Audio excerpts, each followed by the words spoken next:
Okay, something more foundational. I keep saying that over and over again, but I guess that's why this course is called Groundwork. All of it's foundational.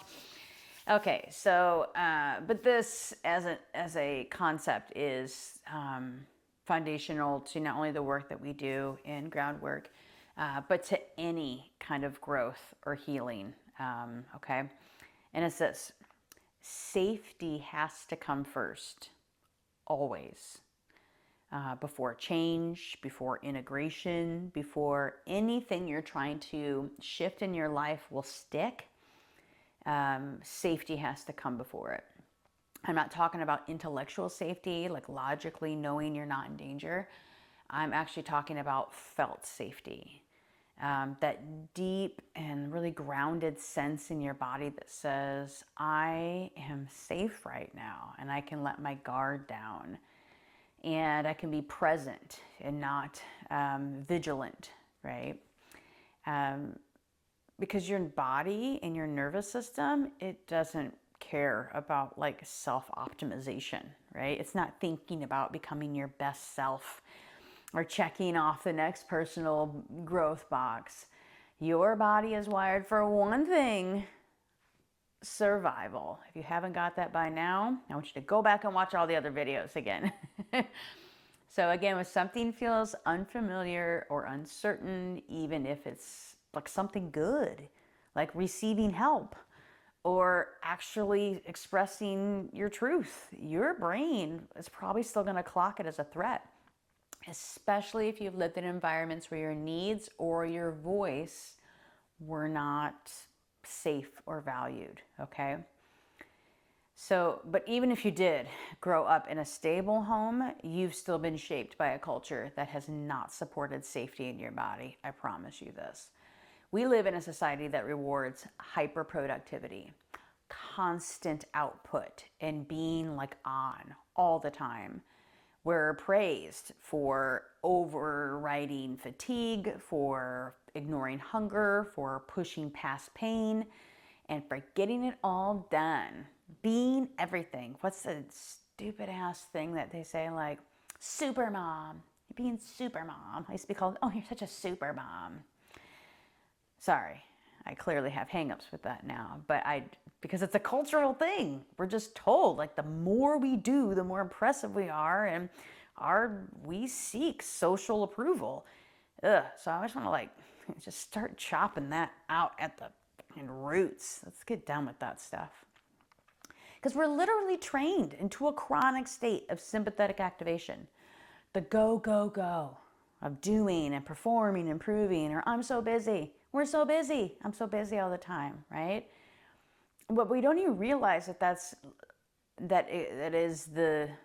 us living in an activated state, because that's just the cultural norm and it gets rewarded, right? It gets rewarded.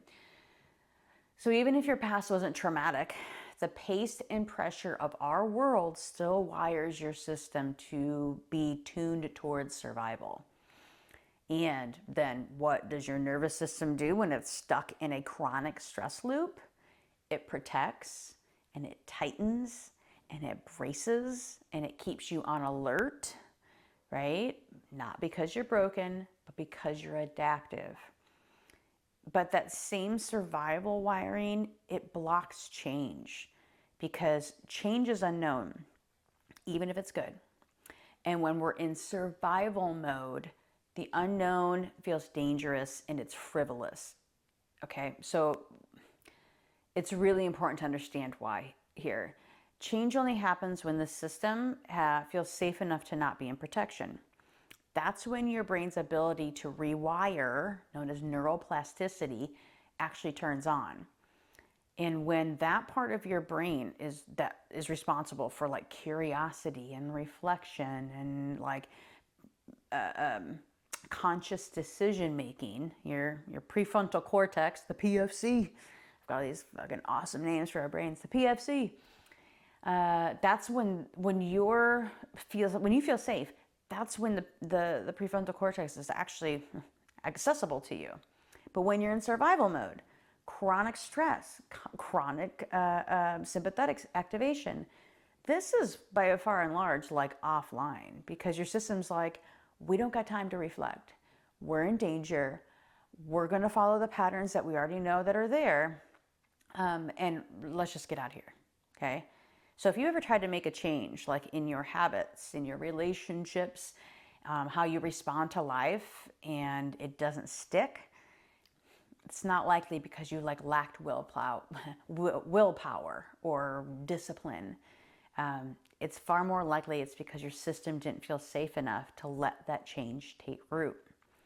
So again, another way that nervous system work is so powerful. When we build safety little by little, right, baby steps, slow and steady, we actually start to create the conditions where change becomes like a possibility. We build the capacity, the ability to stay present, to feel discomfort, and to tolerate it and tolerate uncertainty without running from it or collapsing under or protecting ourselves from it, okay? Groundwork is like, when I say safety first, I mean like safety is the soil of the ground. You can plant all the beautiful seeds of healing and growth, but if the soil is dry or rocky or hostile, those seeds will not sprout. But if you tend to that soil, if you can offer your system even glimpses of safety, you create a space where your body stops bracing and protecting itself, and it can start opening up. That's when change happens. That's when integration happens. That's when healing sticks. So no, safety isn't a luxury. It's not something you get to enjoy after you've earned it or like after you've fixed yourself. It's actually the starting place. Like, it's the door, and everything that matters walks through that door.